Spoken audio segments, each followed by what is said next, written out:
Je m'appelle Théo Lambert. Consultant en tech de 42 ans, j'habite la banlieue paisible de Louvain-la-Neuve, en Belgique. Ma vie, jusqu'ici, avait été un équilibre précaire entre productivité frénétique et solitude organisée. Réveil à l'aube, réunions enchaînées, projets livrés dans l'urgence, dîner solitaire devant l'écran. Après mon divorce, il y a 3 ans, j'ai comblé chaque interstice de mon existence par le travail. C'était la meilleure façon d'étouffer le silence de cette maison trop grande. Même avec le chauffage, les murs semblaient garder une froideur minérale. Des mois de cartons de takeaway à moitié vide et de linge en tas plus tard, j'ai fini par céder. J'ai engagé une aide ménagère. Une recommandation d'un ami qui jurait qu'elle était magique. Elle s'appelait Léa Duval. La trentaine, efficace, discrète à en devenir fantomatique. Pas de bavardage, pas de regards insistants. Elle portait des tuniques claires et nouait ses cheveux en une queue de cheval souple qui dansait quand elle se déplaçait. Les premières semaines, elle se confondait avec les bruits domestiques, le ronron du frigo, le cliquetis de mon clavier mécanique. Léa venait 2 fois par semaine, souvent en pleine matinée, quand j'étais absorbé par mes écrans. Je ne la voyais pas vraiment. Pas par malveillance, juste par absence.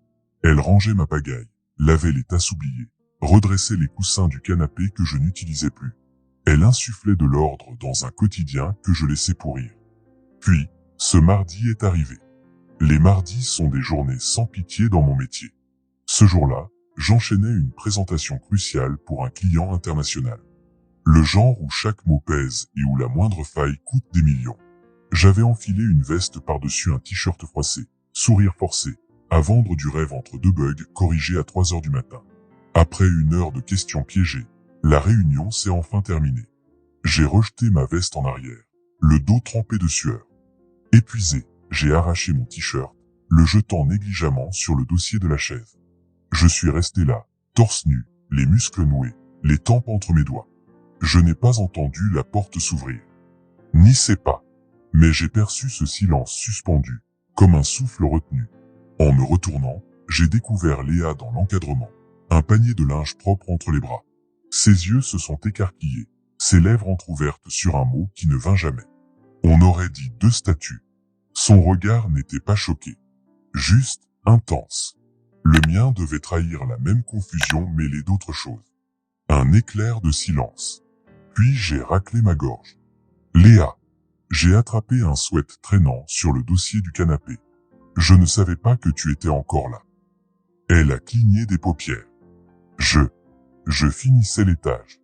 Je venais changer les draps. Pas de gêne dans sa voix. De la surprise. Seulement. J'ai enfilé mon sweat à la hâte tandis qu'elle tournait les talons, s'évanouissant dans le couloir. Malaisant. Évidemment. Mais surtout, persistant.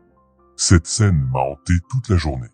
L'expression de Léa, cette immobilité électrique. Il y avait dans ses yeux une franchise que je n'avais plus vue depuis l'effondrement de mon mariage. Je me suis dit que ça passerait. Qu'on retrouverait notre distance polie. Erreur. Quelque chose avait bougé. Pas de façon spectaculaire, aucune limite franchie, aucun mot déplacé. Juste une tension subtile, désormais impossible à ignorer.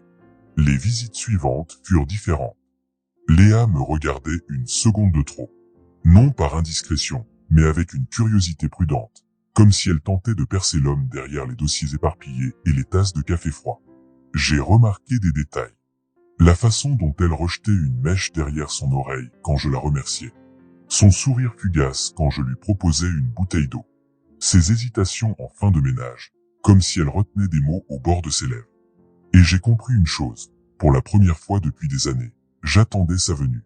Ça a commencé par des rires étouffés devant une assiette brisée, des conversations anodines sur la pluie et le beau temps. Puis, les choses ont évolué. Je me suis surpris à poser des questions sur elle, d'où elle venait, ce qu'elle aimait faire. Elle m'a raconté son enfance en Wallonie, son déménagement à Liège pour aider son frère à finir ses études. Elle adorait la randonnée et les livres, avait rêvé de devenir peintre avant de tout mettre entre parenthèses pour sa famille. Pour une fois, j'ai vraiment écouté. Un vendredi de pluie, je suis rentré plus tôt.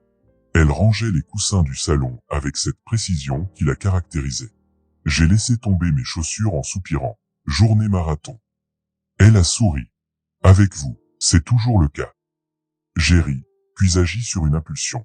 2 tasses de thé préparées dans la cuisine, l'une glissée vers elle. Vous ne faites jamais de pause. Elle a fixé la tasse comme si c'était une énigme. Je ne devrais pas. Pourquoi? Pas de réponse. Mais elle s'est assise. On a parlé pendant 2 heures. J'ai découvert qu'elle avait perdu sa mère jeune, élevé son frère comme une seconde mère, enchaîné les ménages la journée et les cours du soir. Intelligente, réfléchie, bien plus forte que je ne l'imaginais. Quand elle s'est levée pour partir, je l'ai accompagnée à la porte. Merci pour le thé, a-t-elle murmuré en enfilant son manteau. Merci pour la conversation, ai-je répondu. Sa main a hésité sur la poignée. Elle s'est retournée. Je suis contente d'être entrée ce jour-là. La phrase m'a frappé de plein fouet. Moi aussi. Cette nuit-là, impossible de dormir. Mon esprit tournait en boucle. Et si?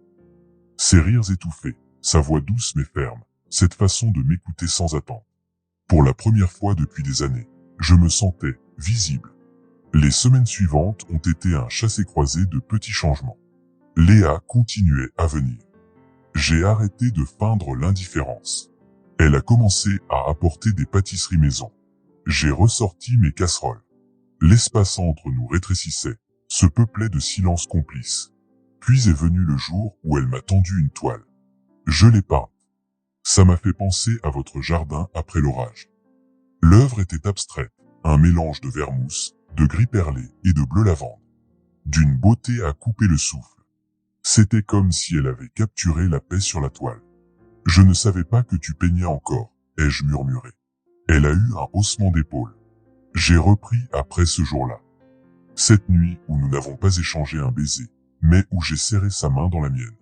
Et quelque chose, en moi, s'est réaligné. Sans précipitation. Sans drame.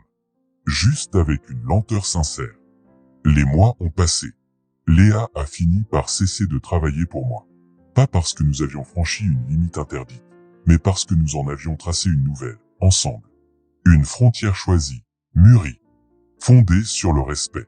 On dit que les vraies rencontres naissent de la vulnérabilité. Je le crois, désormais. Si elle n'était pas entrée ce jour-là, si elle ne m'avait pas vu dépouillé de tout, à nu devant ma propre fatigue, nous aurions peut-être laissé filer notre chance. Ce n'était jamais qu'un instant, après tout. Mais c'était celui qui a tout rendu possible. Et oui, parfois je regrette que cela ne soit pas arrivé plus tôt. Pourtant, au crépuscule de mes regrets, une évidence demeure. L'essentiel est que cela soit arrivé, un jour. Alors, est-ce qu'on ose? Est-ce qu'on laisse entrer ces hasards qui nous dévisagent, ces rencontres qui nous reconstruisent?